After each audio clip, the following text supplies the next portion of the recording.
guys, today we're going to be talking about chest press. So, biggest thing in the chest press is you want to make sure as you are coming down and pressing up, you are having your elbows go out to about a 45-degree angle. It lines up with the chest muscle fibers.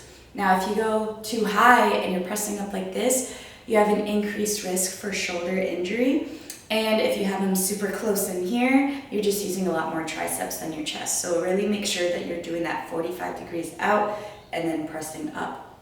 Another thing here is when we get set on the bench, we're gonna have our feet flat on the ground and you're gonna try to drive through the heels. So driving through the heels, here we'll start out, 45 degrees out, pressing up. Coming back down and up. So notice they're not out here, but they're also not in here either. A nice 45 degrees out, pressing up. I hope that helps, guys. If you have any questions, you already know, leave them in the comments. Thanks so much, guys. I'll see you next time.